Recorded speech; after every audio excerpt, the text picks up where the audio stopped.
پیغمبر بزرگوار اهل اصحاب گفتن که ای صحابه ها گفتن آیا این مادر دلش میشوه که همین فرزندش به دستای خودش در درون آتش با اندازه؟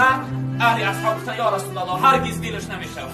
پیغمبر بزرگوار گفتن که من شما را یک چیز میگم اینا خوب فکر کنه، رب العالمین 100 برابر از این محبتی که مادر نسبت به فرزند داره خداوند 100 برابر از این زیادتر شما بنده هاش دوست می‌داره.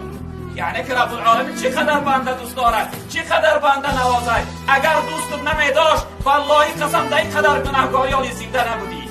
اگر دوست نمی‌داشت که رب العالمین نعمتاش برای تو ضررناک می‌گردان. در حدیث قدسی خداوند میگه وقتی بنده گناه میکنه من رو میگردانم، از بنده رو نمیگردانم، رو میگردانم که حالت گناهش نبینم، غضبم در بالاش بیاید. رو میگردانم که بنده من در حال گناه و بدیش ترک کنه و دوباره به سوی من توبه کنه. برادر عزیز و بزرگوار، این جمعیت ما یگان کس مردن نمیخواهیم. اگر کداممون بیمار شیم در حال به یعنی طبیب و دکتر مراجعت میکنیم تا اینکه ما را توبت کنه. به چه خاطر؟ به خاطر که نمریم، از مردن میترسیم. برای چی میترسیم؟ برای تیار نیستیم، برای سر تا قدم پر از گناه هستیم. این بنده های صالح خدا وقتی این دعوت الهی را میشنیدن به مرگ خود راضی میشدن، برای مردن خود اونها تسلیم میشدن. این لحظه که راضی و تسلیم میشدن رب العالمین اونها را به کام زبان خود ندا میکرده که یا ایتها النفس المطمئنه ارجعی الی ربک راضیه مرضیه. ای بنده های صالحی که در دنیا در عبادت و بندگی خدا خوشبختانه آرامانه زندگی میکرده، بگرده بیای به نزد پروردگار تا بگرد بیا در صورت حالتی که خدا از تو راضی است، پروردگار از تو راضی است.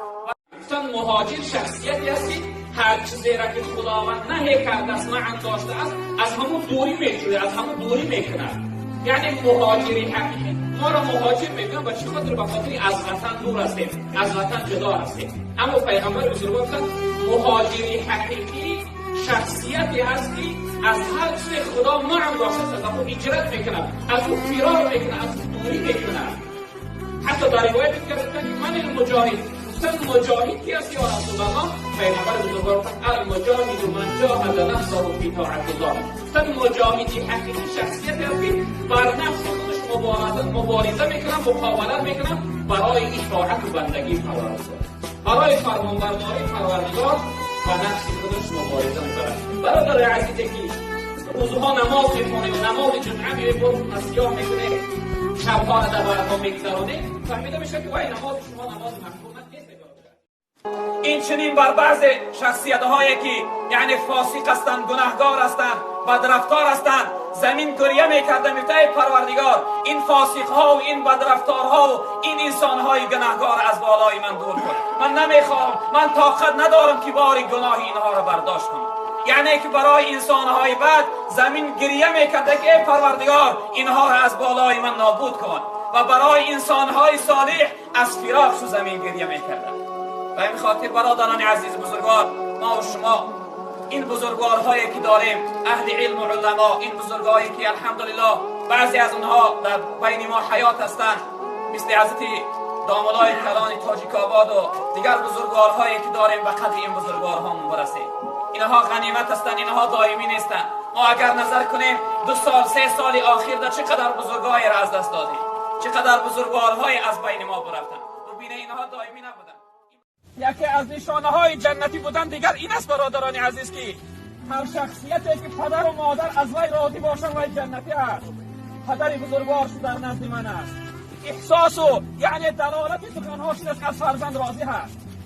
این پدر تمامی حرکت شکر برای نجات فرزند داشت. تمامی هر چیزی که از دستش می آمد دوا کرد برای فرزند داشت.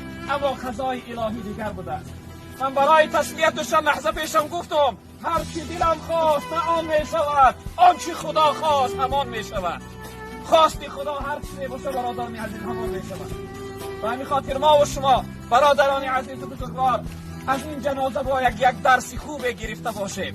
شاید نوبتی دیگر مردم برای من و شما این چنین این لحظه جمع بیاید. شاید که نوبتی جنازه دیگر مردم بگن که عبدالقادر مرده از جنازه هست بیاید. به همین خاطر ما و شما خودمون از غفلت بیدار کنیم.